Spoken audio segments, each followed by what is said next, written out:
સુરતના અલથાણમાં પોલીસ મથકમાં મોડેલ દ્વારા કરવામાં આવેલી ફરિયાદ મામલે અલથાણ પોલીસે પોલીસ મથકમાં ફરિયાદ નોંધાઈ હતી। મોડેલના ફોટો અને વિડીયો ઇન્સ્ટાગ્રામ પર વાયરલ કરવા બાબત ફરિયાદ નોંધાઈ હતી। અલથાણ પોલીસ મથકમાં ફરિયાદ નોંધાઈ છે। મોડેલના વિડીયો ફોટા ઇન્સ્ટાગ્રામ પર વાયરલ કરવા બાબતે ફરિયાદ નોંધાઈ છે। મોડેલને એસિડ અટેકની ધમકી આપવામાં આવી હતી। આ બાબતે અલથાણ પોલીસે તપાસ આરંભી હતી।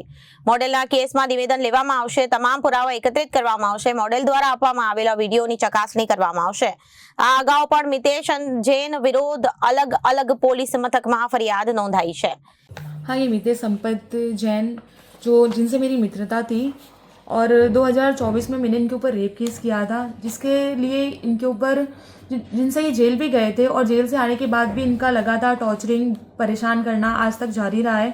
मैंने बीच में कितनी सारी कंप्लेन FIR भी की हुई है, जिससे अभी बीच में आपने सुना होगा कि उन्होंने हमारी गाड़ियाँ जला दी थी घर की, तो उसके अगेंस्ट भी हमने कंप्लेन की हुई है। अभी एक आज वापस से मैंने कंप्लेन की है, जिसमें उन्होंने अपने इंस्टाग्राम अकाउंट पे मेरे न्यूड फ़ोटोज़ वायरल किए हैं और मुझे एसिड अटैक की धमकी दी है और इस तरह से उनका परेशान करना जारी है।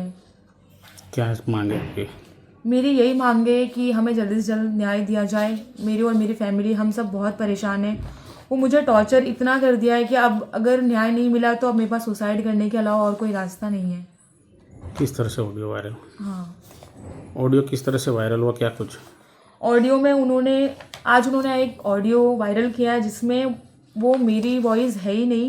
उन्होंने वो डमी वॉइस बनाकर मुझे मतलब परेशान करने के लिए ये सारी चीज़ें वो कर रहे हैं, बदनाम करने के लिए। क्या कुछ मांगे आप, कितना परेशान कर रहे हो? उन्होंने मुझे बहुत ज़्यादा परेशान कर दिया है।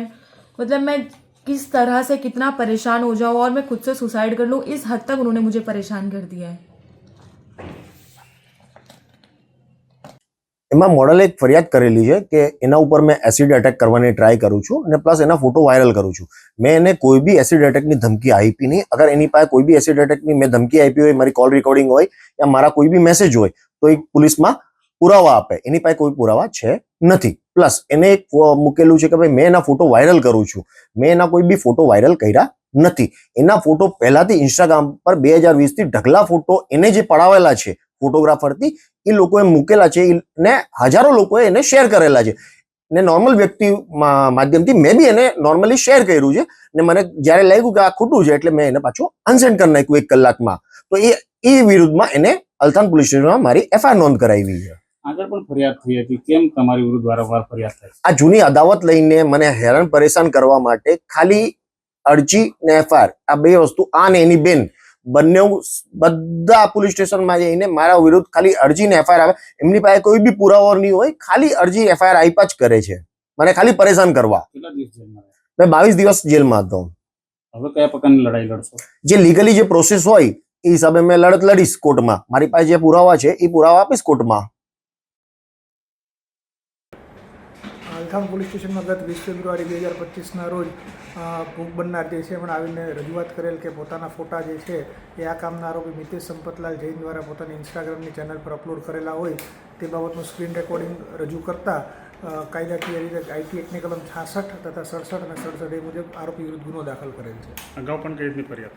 અગાઉ જે છે આ કામના ભોગ બનનારે અલથાણ પોલીસ સ્ટેશનમાં 2 ફરિયાદ દાખલ કરેલ છે। આ ઉપરાંત ઉમરા પોલીસ સ્ટેશન તથા વેસુ પોલીસ સ્ટેશનમાં પણ આરોપી વિરુદ્ધ ગુનો દાખલ થયેલ છે। કઈ રીતની કાયદાકીય કાર્યવાહી? આ કામે જે છે આ કામે ભોગ બનનાર દ્વારા જે વિડીયોગ્રાફિક પુરાવો આપવામાં આવેલ છે તેને પંચનામું કરી કબજેલી FSLમાં મોકલવામાં આવશે અને પુરાવો મળતા જે છે નામદાર કોર્ટમાં ચાર્જશીટ કરવામાં આવશે। Bureau report, Janadesh news.